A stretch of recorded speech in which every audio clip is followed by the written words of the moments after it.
Bharat Dixit evaluates startup prototypes at Hack India Spark 6 hosted at National Institute of Technology, Delhi with participation from 200 plus colleagues and 1200 teams. The national level Hack India Spark 6 hackathon organized by Hack India was held on April 25-26 at the National Institute of Technology NIT Delhi, bringing together approximately 1200 student teams from over 200 engineering institutions across India. Following rigorous preliminary screening rounds, 180 teams were shortlisted for offline evaluation on April 25 with the top 21 teams advancing to the final evaluation stage on April 26 at NIT Delhi. Renowned technology architect Bharat Dixit participated in the event as an international technical lead judge, where he evaluated startup oriented engineering prototypes across domains, including artificial intelligence, IoT enabled monitoring platforms, and robotics assisted systems. During the evaluation process, he interacted closely with finalist teams, assessing the architectural robustness, technical feasibility, and real world deployment readiness of their solutions. Among the notable innovations presented were an AI powered crop advisory platform supporting precision agriculture, robotics based environmental monitoring frameworks, and intelligent crowd safety detection systems designed to identify abnormal movement patterns and reduce risks in large public gatherings. Bharat Dixit was invited to serve on the international jury panel in recognition of his contributions to enterprise scale mobile architecture and AI-enabled healthcare infrastructure platforms deployed across multiple institutions and national digital ecosystems. Speaking at the event, Bharat Dixit highlighted that such multidisciplinary startup focused prototypes reflect the rapid growth of solution driven engineering, education, and entrepreneurial innovation across India's academic ecosystem. The event was conducted in the presence of Hack India Director Apnish Aryan and Vice President Atul Gupta, while the initiative continues to expand globally under the strategic vision of founder Mahesh Chand, USA, with plans for future international hackathon collaborations. The active participation of senior technology leaders such as Bharat Dixit in national innovation platforms like Hack India Spark 6 is strengthening the bridge between India's emerging engineering talent and global digital technology leadership ecosystems.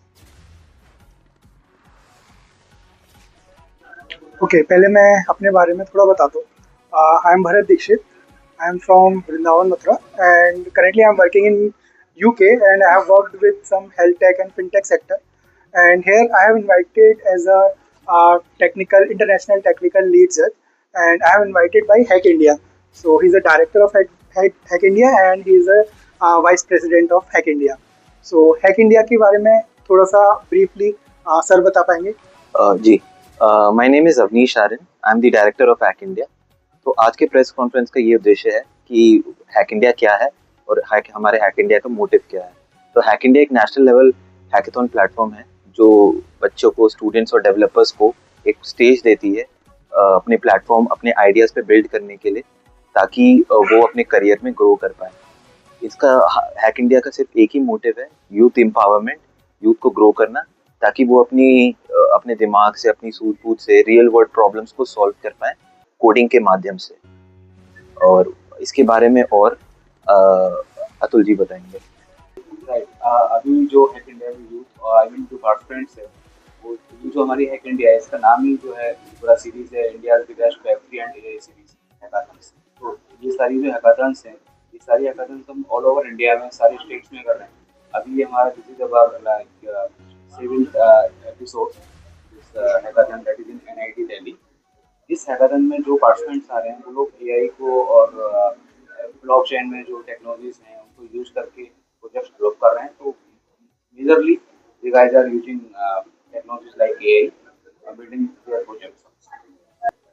तो इस hackathon में overall 5000 participants ने register किया, जो कि all over India से college थे, यहाँ से पार्टिसिपेंट्स ने पार्ट लिया है। और इस हैकाथन में जो है बहुत अच्छे अच्छे projects in the field of agriculture and health care and medical also and education system also and irrigation system also. So they like participants are making projects in different technologies or areas. Yes. आज के जो participants हैं वो majorly सब technologies को learn कर रहे हैं और सीख रहे हैं, और ये जो हैकाथन है हमारा hack India hackathon, this is like hack India is providing very good platform to all the participant showcasing their talent through these hackathons. हाँ, एक जो मेजर डिफरेंस हमने देखा है यहाँ के स्टार्टअप्स में और बाहर के स्टार्टअप्स में, एक्चुअली जैसे कि अभी दिल्ली में हैकाथन हो रहा है, तो मोस्टली थिंकिंग पहले क्या होती थी कि जो यहाँ के यूथ है वो इस तरीके के प्रोटोटाइप्स बनाते थे जो कि दिल्ली में फेमस होते थे, जो दिल्ली की प्रॉब्लम सॉल्व करते थे या फिर इंडिया की प्रॉब्लम सॉल्व करते थे। लेकिन बाहर के जो यूथ हैं वो आई थिंक एक वर्ल्ड लेवल का एक प्लेटफॉर्म बनाते हैं जो कि पूरे दुनिया में जो चीज़ें हो रही हैं, वो एक जो समस्या घटित हो रही है उसकी वो प्रॉब्लम को सॉल्व करे। ये एक मैंने मेजर डिफरेंस देखा। बाकी अभी जैसे जैसे इंडिया तरक्की कर रहा है और जैसे कि आपने बताया कि अभी ग्लोबल लीडर ऑलरेडी इंडिया बन रहा है, और एआई में सिर्फ एआई यूज़ नहीं कर रहा, वो एआई प्रोडक्ट बना रहा है, इनोवेट कर रहा है। अभी हम थ्योरेटिकल से पूरा का पूरा प्रैक्टिकल की तरफ रिडायरेक्ट हो रहे हैं। तो जैसे जैसे चीज़ें एआई में डेवलप हो रही है, एआई, ब्लॉकचेन या आईओटी, जितनी भी एडवांस टेक्नोलॉजी है जिसमें भी बच्चे प्रोटोटाइप्स बना रहे हैं या फिर स्टार्टअप्स आ रहे हैं, उस हिसाब से मुझे लग रहा है कि हम लोग एक वर्ल्ड लेवल पे कम्पीट कर रहे हैं। वो पहले का ज़माना था जब मतलब यूथ सोचता था कि यहाँ जो प्रोडक्ट बन रहे हैं वो इंडिया में यूज़ होने चाहिए। लेकिन अभी मैंने जैसे कि हैक इंडिया हैकाथॉन में कुछ ऐसे ऐसे प्रोटोटाइप्स देखे जो कि वर्ल्ड की प्रॉब्लम भी सॉल्व कर रहे हैं। जैसे कि जो विकलांग लोग हैं उनके लिए एक बच्चे ने स्टिक बनाई है बहुत अच्छी आईओटी की मदद से।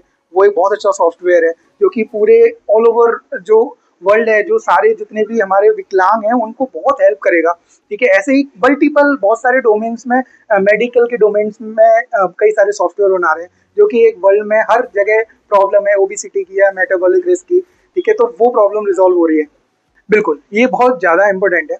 एक्चुअली अगर आप कोई भी प्रोडक्ट बिल्ड कर रहे हो तो आपको फर्स्ट डे से उसके सिस्टम डिज़ाइन, उसके आर्किटेक्चर, उसके डिप्लॉयमेंट, सबको आपको ध्यान में रखते हुए वर्क करना पड़ता है कि आप वो प्रोडक्ट जो बना रहे हो किस ऑडियंस के लिए बना रहे हो, आपके जो यूजर्स हैं वो कौन है, आपको वो ध्यान में रखना पड़ता है। अगर मैं एक छोटा सा प्रोडक्ट बना रहा हूँ, जैसे कि अगर हेल्थ केयर से रिलेटेड प्रोडक्ट बना रहा हूँ, तो डेफिनेटली वो हर हर कम्युनिटी के लोग यूज कर सकते हैं। कोई भी मेडिकल से रिलेटेड उनको प्रॉब्लम होगी वो सॉफ्टवेयर को यूज कर सकता है। इसका मतलब यूजर बेस बहुत ज्यादा लार्ज होगा। तो आप ऐसा कोई डेप्लॉयमेंट मॉडल या फिर स्टार्टिंग में आर्किटेक्चर या सिस्टम डिजाइन इस तरीके से उस प्रोडक्ट को डिजाइन नहीं कर सकते एक छोटे यूजर ही सिर्फ यूज कर पाए और बाद में वो ऐप क्रैश हो जाए या फिर बाद में हम लोग उसमें और नए फीचर इंप्लीमेंट ना कर पाए। सो बेस्ट स्ट्रेटजी है आप फर्स्ट डे से आप एज आर्किटेक्ट सोचें। आप सिर्फ प्रोडक्ट बनाने के बारे में ना सोचें, प्रोडक्ट को डिप्लॉय कैसे करना है, यूजर के लिए कितना फिजिबल बनाना है, कितना सिंपल बनाना है, उस चीज पे हमें लगता है हमें ध्यान देने की जरूरत है। बिल्कुल, एनआईटी यूनिवर्सिटी में यहाँ पर जो हैक इंडिया के माध्यम से इतना अच्छा प्लेटफॉर्म बच्चों को मिला है, मैं तहे दिल से शुक्रिया करना चाहूँगा हमारे डायरेक्टर जो है अवनीश जी का और हमारे वाइस प्रेसिडेंट हैक इंडिया के अतुल जी का, कि इतना अच्छा मंच प्रोवाइड किया है और आगे भी हम लोग करा रहे हैं। हमें इतनी अच्छी अच्छी डिफरेंट डिफरेंट डोमेन में प्रतिभाएं देखने को मिल रही है, चाहे वो मेडिकल से रिलेटेड हो, चाहे वो रोबोटिक्स से रिलेटेड हो, चाहे वो आईओटी से रिलेटेड हो, चाहे वो आर्टिफिशियल इंटेलिजेंस से रिलेटेड हो, या फिर एक क्रिप्टो करेंसी से रिलेटेड भी कुछ आइडिया, साइबर सिक्योरिटी से रिलेटेड कुछ प्रोटोटाइप्स या आइडियाज हमें देखने को मिल रहे हैं, जो कि एक बहुत ही अद्भुत चीज़ है कि हम इंडिया में ये सारी चीज़ें डेवलप कर रहे हैं जो कि ग्लोबल लेवल पे जाकर बहुत ज़्यादा बूम होने वाली है। मुझे ऐसा लगता है ये एआई का फ्यूचर है, यही जो आज का यूथ है हमें टेक्नोलॉजी में लीडर बनाएगा इंडिया को और आगे हमारा नाम रोशन करेंगे। इस इवेंट के फ्यूचर प्लान्स जो हैं, हम लोग अभी चितकारा यूनिवर्सिटी में 28 और 29 को एक हैकाथॉन करा रहे हैं। इसके बाद हमारे प्लान्स इस हैक इंडिया को इंटरनेशनल लेवल पे ले जाने का प्लान है। जैसे कि हम लोग प्लान कर रहे हैं कि सबसे पहले अभी हम यूके में जो यूथ है, जो वहाँ के जो टैलेंट है, हम लोग सिर्फ नेशनली ना, क्योंकि अभी हमारे जो यूथ जो ऑलरेडी प्रोटोटाइप बना रही है वो इंटरनेशनल लेवल के बना रही है, तो हमारी पूरी कोशिश है कि उनको कैसे ज़्यादा से ज़्यादा इम्पैक्ट और ज़्यादा से ज़्यादा चीज़ें प्रोवाइड करी जाए। तो सिर्फ प्रोटोटाइप तक सीमित नहीं रहनी चाहिए वो चीज़ें, उसके बाद उन्हें कैसे इन्वेस्टमेंट मिल सकता है, कैसे इन्वेस्टर्स उनमें इंटरेस्टेड हो सकते हैं, उनका जो प्रोटोटाइप है वो फुल फ्लैश सॉफ्टवेयर में कैसे कन्वर्ट हो सकता है, हम वो भी हेल्प कर रहे हैं। और हम कोशिश कर रहे हैं कि इस हैकाथॉन को इंटरनेशनल ले जाएं। बाकी की कुछ जानकारी अतुल जी भी देंगे। कंप्लीट। आज के युवा के लिए मैसेज हैक इंडिया की तरफ से ये है कि वो आज इस सब टेक्नोलॉजीज को पहले लर्न कर रहे हैं। और बेस्ट पार्ट ये है कि हैकाथन्स में जो टैलेंट निकल के आता है, वो आज के डेट में जो रिक्रूटमेंट है वो पूरा प्रोसेस चेंज हो गया है। पहले लोग इंटरव्यूज आते थे, मतलब रिज्यूम्स में स्टडी करते थे क्या है, लेकिन आज के डेट में बच्चा 2 डेज 3 डेज के हैकाथन में अपने आप को पूरा प्रूव कर देता है और अच्छा प्रोडक्ट बनाता है, सारी टेक्नोलॉजी यूज करता है, डिफरेंट डिफरेंट इसके अंदर कैलिबर आता है समबट। एक टीम के अंदर 2 से 4 पार्टिसिपेंट्स होते हैं, कोई डिजाइनिंग कर रहा होता है, कोई बैकएंड बना रहा होता है, कोई वॉइस ओवर मैप कर रहा होता है, तो काफ़ी काफ़ी चीज़ें होती हैं। तो बहुत ज़्यादा टैलेंट और उनके अंदर क्रिएटिविटी आती है, तो ये बहुत अच्छा प्लेटफॉर्म उनके लिए। बेसिकली हैकाथन्स के थ्रू स्टार्टअप्स में बहुत ज़्यादा मदद मिलती है। तो जो लोग स्टार्टअप में जाना चाहते हैं तो हैकाथन्स उनके लिए बहुत अच्छा एक वो है बात है। और जो लोग कंपनीज भी जो है यहाँ से टैलेंट्स जज कर लेती हैं और हायरिंग भी करती हैं। और इस हैकाथन के थ्रू हम जो हमारे विनर्स होते हैं ना, उनको हम कुछ कंपनीज से भी कनेक्ट करते हैं, वहाँ पे उनको जॉब्स और जो इंटर्नशिप का जो अपॉर्चुनिटीज होता है वो भी टाइम टू टाइम मिलता रहता है थ्रू हैक इंडिया हैकाथन्स। राइट। तो it's a very good question. Like हमने जो हैक इंडिया हैकाथन का मिशन और विजन जो रखा है, हम लोग इंडिया में अभी इस बार जो हमने अपनी हैकाथन स्टार्ट किया था, दैट इज फ्रॉम गोरखपुर। तो गोरखपुर एक ऐसा सिटी था, वहाँ पे आईटी का जो स्कोप है थोड़ा कम था, तो हम लोगों ने अपना पहला हैकाथन गोरखपुर में रखा जो कि यूपी में है।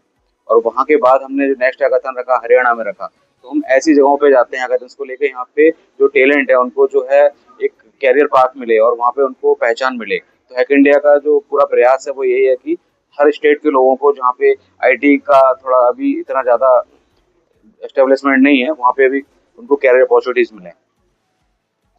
तो बेसिकली हैक इंडिया के फ्यूचर प्लान्स ये हैं।